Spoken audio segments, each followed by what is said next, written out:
अस्सलाम वालेकुम नाज़रीन, पल पल न्यूज के न्यूज रूम से मैं हूं आपके साथ नदीम अकरम। दोस्तों, इजराइल को यह लगता है कि वो सारे हमास के नेताओं को खत्म कर देगा। इजराइल को यह लगता है कि वो सारे मुजाहिदीनों को गाजा के अंदर जो है खत्म कर देगा। वो सैन्य कमांडरों को खत्म कर देगा, वो सैन्य प्रवक्ताओं को खत्म कर देगा, सब कुछ मिटा देगा, पूरे गाजा को मिटा देगा और बचेगा तो सिर्फ और सिर्फ इजराइल, जहां उसका बाप अमेरिका उसका साथ इस जंग में भरपूर तरीके से दे रहा है। पर इजराइल जो है इस जमीनी जंग में गलतफहमी का शिकार हो चुका है और उस गलतफहमी को दूर करने का काम जो है खासतौर पर ईरान द्वारा किया गया है।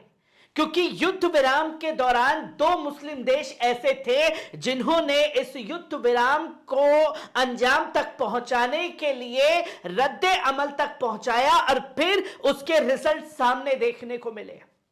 जहां कतर ने ईरान से और ईरान ने तमाम नेताओं से संपर्क साध करके इस बड़े कदम को अंजाम तक पहुंचाया, जिसकी तस्वीरें दुनिया के सामने आई। और जब युद्ध विराम हो गया तो दुनिया के सामने फिर से आतंकी इजरायली सैनिक जो है बमबारी करते हुए नजर आए और इस बार संकल्प ली गई कि हम याहिया सिनवार को और पूरे हमास के नेताओं को खत्म कर देंगे। पर अब ईरान की तरफ से कतर के फॉरेन मिनिस्टर को और खुद ईरान के फॉरेन मिनिस्टर आमिर अब्दुल्लाहियान ने साफ शब्दों में कह दिया है कि इजराइल ने अब जो हरकतें की हैं इसका उसे भारी भुगतान करना होगा। और खुद इजराइल जो है अब भयानक स्थिति अपने लिए खुद पैदा करता हुआ दिखाई दे रहा है, जहां उसके खिलाफ अलग अलग मोर्चे इतने खुलने वाले हैं कि उसे खुद भी इसका अंदाजा नहीं है। और साफ तौर पर कतर जो कोऑर्डिनेटर बना था इजराइल हमास जंग के बीच में, उसे तमाम बातें कही है, जहां Iran foreign minister wants to travel days ahead for Israel. आने वाले समय में इजराइल के लिए भयानक स्थिति जो है वो खुद पैदा कर रहा है, उसके ऊपर भयानक मुसीबतें आने वाली हैं जिसका उसे अंदाजा नहीं है।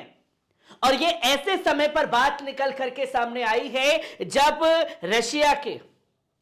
प्रेसिडेंट व्लादिमीर पुतिन खाड़ी देश में मौजूद है,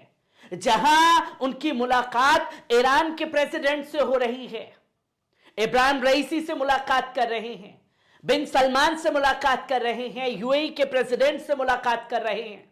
और ऐसे समय पर साफ शब्दों में कतर को यह कह देना एक बड़ा मैसेज जो है वो इजराइल के लिए दे दिया गया है, जहां साफ तौर पर ईरान शासन समर्थक मीडिया के अनुसार जो है, ईरानी मीडिया के अनुसार यह खबर सामने आई कि ईरान के विदेश मंत्री हुसैन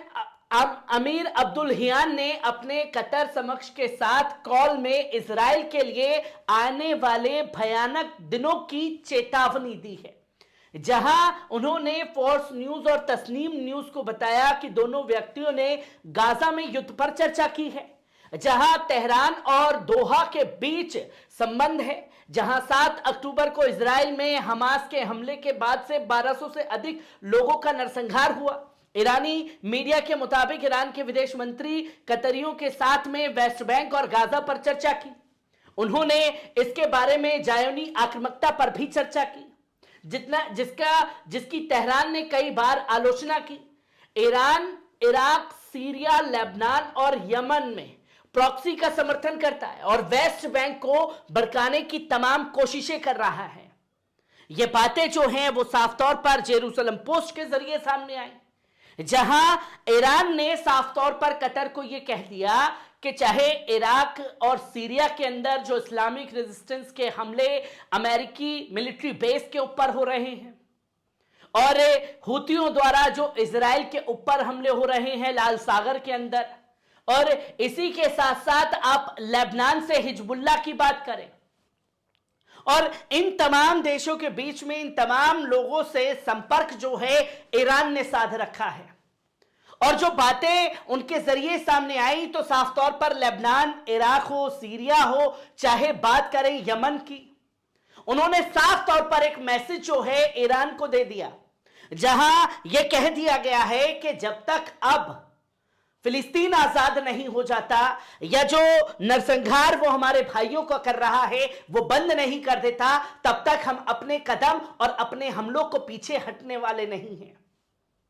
और जब तक इजराइल नहीं रुकेगा हम भी रुकने वाले नहीं हैं। साफ तौर पर कतर के जरिए जो है ये मैसेज इजराइल को चेतावनी भरा दे दिया गया है, जहां गाजा और वेस्ट बैंक में महिलाओं और बच्चों के खिलाफ इजरायली शासन के अपराधों की निंदा की। विदेश मंत्रियों ने अंतर्राष्ट्रीय समुदाय की कार्रवाई के माध्यम से युद्ध अपराधों और इजरायली शासन द्वारा अंतर्राष्ट्रीय कानूनों के उल्लंघन में तत्काल रोकने का ऐलान किया,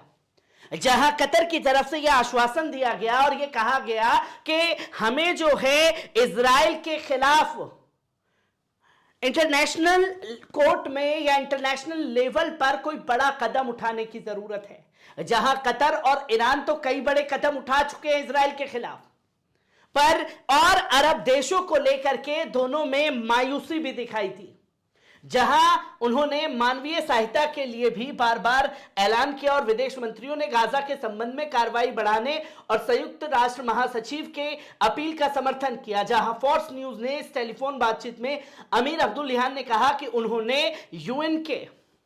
एंटोनियो गुतारेस से बात की है और इसके लिए बड़ी कार्रवाई करने की मांग की, क्योंकि बीते 62 दिन जंग के हो चुके हैं और बड़े से बड़ा संगठन सिर्फ महज तमाशबीन बना हुआ है, जिसके लिए साफ तौर पर ईरान ने उन्हें भी चेताया है। जहां ईरान ने चेतावनी जारी करते हुए कहा यदि युद्ध जारी रहा तो क्षेत्र और अधिक तनावपूर्ण हो सकता है और प्रतिक्रियाएं लगातार तेज होंगी। और इस्लामिक रिपब्लिक ने लगातार इस धमकी का इस्तेमाल किया है कि मौजूदा तनाव के लिए भी जिम्मेदार है और इजराइल के खिलाफ युद्ध में हमास का समर्थन तमाम देशों ने किया है। और ईरान पहले दिन से ही जो 7 अक्टूबर के दिन हमला हुआ वो तब से लेकर के अपने एक स्टैंड पर कायम है कि वो खुल करके हमास की और फिलिस्तीन की पैरवी करता हुआ इंटरनेशनल लेवल पर भी दिखाई दिया है। जहां ईरान ने थाईलैंड और हमास के साथ बातचीत के माध्यम से गाजा में थाईलैंड बंधकों को रिहा कराने में भी मदद की। यह स्पष्ट नहीं है कि क्या भयानक चीजों के संबंध में ईरानी